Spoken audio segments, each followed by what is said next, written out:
Hello everyone, welcome once again to T point academy. मैं शुभ पांडे एक बार फिर से आज आपके सामने। आज इस वीडियो में आपको बताने वाला हूं क्लास 9th का जो मैथ्स का लेटेस्ट सिलेबस सीबीएसई ने अपडेट किया है, उसकी वेबसाइट सामने आपके ओपन है। तो देखिए, यूनिट वाइज तो आप बोलते हो सर नंबर सिस्टम 10 मार्क्स का यूनिट है, अलजेब्रा सबसे ज़्यादा मार्क कैरी करने वाली सेकंड हाईएस्ट स्कोरिंग कैटेगरी है, वहीं ज्योमेट्री आपकी फर्स्ट हाईएस्ट स्कोरिंग कैटेगरी है।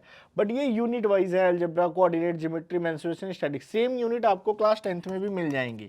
लेकिन हमें अब चैप्टर वाइज देखना है कि क्या किस में आता है। तो चलिए ध्यान से दिखते हैं। पहले बात करते हैं नंबर सिस्टम में रियल नंबर्स की। यही सेम आपको क्लास 10th में भी पढ़ना है, बट लेवल अलग है। यहाँ पे आप बेसिकली पढ़ने वाले टर्मिनेटिंग, नॉन टर्मिनेटिंग डेसिमल्स के बारे में, इंटीजर्स के बारे में, rational number and operations of real number, और उनको नंबर लाइन पे कैसे दिखाना है, ये सारी चीज़ें पढ़ने वाले हैं। रैशनलाइजेशन सीखने वाले हैं। याद रखिएगा, ये इंपॉर्टेंट चीज़ है। रैशनलाइजेशन अच्छे से सीखिएगा, बहुत जगह यूज़ होने वाला है। आगे बात करते हैं अगर हम, तो अलजेब्रा में आता है पॉलिनोमियल। अब पॉलिनोमियल क्लास 7th 8th से पढ़ते आ रहे हो यार, तो उसी में थोड़े बहुत फार्मूलाज आइडेंटिटीज के बेस पे पढ़ाए जाएंगे। अब वो आपको जब पढ़ाया जाएगा तो ज़्यादा आइडिया लगेगा। अभी आप सिलेबस के बारे में देख लीजिए। Linear equation in one variable तो आप पढ़ चुके हैं। क्लास 8th में शायद 2 वेरिएबल का भी इंट्रोडक्शन थोड़ा बहुत हुआ हो, बट 9th में आप 2 वेरिएबल के बारे में पढ़ना चाहेंगे। जैसे भाई 2 वेरिएबल एक ही इक्वेशन में हो गए, एक्स और वाई, तो उसके बेस पे कोऑर्डिनेट के बारे में आपने ग्राफ किया होगा क्लास 8th में, तो थोड़ा बहुत जरूर आइडिया है। तो कोऑर्डिनेट ज्योमेट्री यहाँ पे सीखने वाले, कार्टेशियन प्लेन 7th 8th में आपने देख ही लिया है। तो ऐसा कुछ भी नहीं है कि ये जो बहुत टफ है, ये इजी चैप्टर है आपके लिए। ये सारे अभी तक के ऊपर वाले चैप्टर्स आप बड़े आसानी से करने वाले हैं। जहाँ पे आपको दिक्कत आने वाली है वो थोड़ी सी यहाँ पे आएंगे।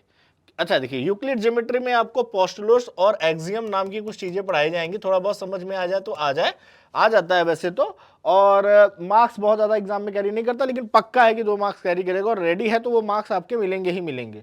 तो एक बहुत छोटा चैप्टर है, इसको आपको पढ़ा दिया जाएगा। इसको काफी ज्यादा सीबीएसई ने घटा भी दिया है इसके क्वेश्चंस को। लाइन एंड एंगल्स की बात करें तो ये आपने पढ़ा हुआ है, वही भाई 2 पैरेलल लाइंस को एक ट्रांसवर्सल जब कट करती है तो कैसे एंगल बनते हैं। लेकिन इसके थोड़े से लेवल को कॉम्प्लेक्स किया जाएगा, और जितने भी opposite interior, vertically opposite angle, देखिए 2 लाइन इंटरसेक्ट प्रूव करना है, ये सारी चीजें पैरेलल लाइंस वगैरह के बारे में आप पढ़ने वाले हैं। तो फैमिली ना, क्लास 8 में पढ़े, डरने की कोई जरूरत नहीं है।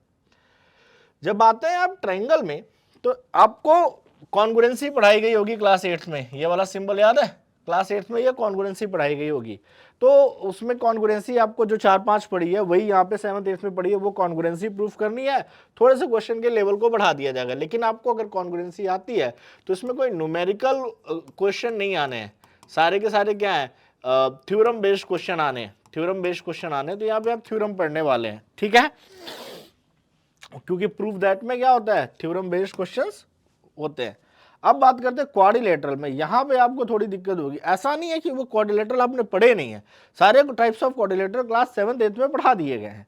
लेकिन अब इसको प्रूफ करना, उसका इनवर्स प्रूफ करना, इसमें आपको यहाँ पे थोड़ी प्रॉब्लम बच्चों को होती है, क्योंकि because of such kind of question they are not introduce in 8th and 7th, so that's why it is quite new for them, but it doesn't mean that they don't do। तो आप करेंगे, लेकिन थोड़ा time लगेगा। वहीं circles में भी जो सर्कल्स आपने सरफेस एरिया एंड वॉल्यूम में पढ़ा है, उसकी जगह सर्कल्स के थ्योरम बेस्ड क्वेश्चन आपको यहाँ करने को मिलेंगे। इसीलिए ये सेक्शन सबसे ज्यादा कैरी करता है marks, which is showing was 27, क्योंकि यहाँ पे क्वेश्चंस को क्रिएट करके कॉम्प्लेक्स करने की पॉसिबिलिटीज ज्यादा होती हैं। साइक्लिक क्वाड्रिलेटरल्स के बारे में पढ़ेंगे, सर्कल के अंदर ट्रायंगल, सर्कल के अंदर रेक्टेंगल, सर्कल के अंदर स्क्वायर, क्वाड्रिलेटरल्स, यही पढ़ना है। ये आप सभी को पता है, क्लास 6 7 8 से पढ़ते आते हैं। सरफेस एरिया एंड वॉल्यूम और एरिया, तो इसमें थोड़े से लेवल को उठाया जाएगा, ज्यादा कैलकुलेशन होगी, बाकी फॉर्मूलाज नहीं चेंज होने वाले हैं। क्वेश्चन की लैंग्वेज और स्टैटिक्स में आपको बहुत आसान है, कोई दिक्कत नहीं है। बार ग्राफ है, हिस्टोग्राम है, फ्रीक्वेंसी पॉलीगॉन्स है, ये आप करते आए हैं। तो कुल मिला जुला के यहीं पे आपका ये 80 मार्क का सिलेबस है। आपको मैंने बता दिया कहाँ थोड़ी दिक्कत होगी, कहाँ आसानी होगी। तो आप देखेंगे कि 27 मार्क के पार्ट को छोड़ दिया जाए तो बाकी के पार्ट से आप बहुत ही अच्छे फैमिलियर हैं। अगर आप यूनिट वाइज देख लें, और चीज़ें आपकी काफ़ी आसान है यार। इस 27 में भी अगर मैं कहता हूँ, जो बहुत एवरेज बच्चा होता है ना, जो बहुत एवरेज बच्चा होता है, वो भी यहाँ अगर थोड़ी मेहनत कर दे, ये उसका पक्का है। देखो मेंसुरेशन में भी अगर अच्छी मेहनत करता है एवरेज बच्चा तो भी पक्का है, स्टैटिक्स में भी पक्का है। तो ये 3 चीज़ें तो भाई वो अपनी उड़ा ले जाएगा आराम से, और यहाँ मेहनत कर दे। जो भी दिक्कत होनी है उसको थोड़ी सी अलजेब्रा और ज्योमेट्री में होनी है। इसमें भी अगर वो मेहनत करे तो एवरेज बच्चा भी 50 से 60 मार्क्स का जो भी सीबीएसई का इस तरह का डिज़ाइन है कि आप आसानी से कैरी कर सकते हो। 50-60 मार्क्स आपको सुन के लग रहा होगा टफ है, नहीं, आसान है। अच्छा बच्चा तो 70+ लाएगा, जिसकी थोड़ी सी ये भी स्ट्रांग हो गई। अब आप सोच रहे हो सर 27 और 40 मार्क्स में बोल लो, भाई मेहनत करोगे तो उसमें कवर करोगे, तभी तो 50 के 60 के पास पहुंचोगे।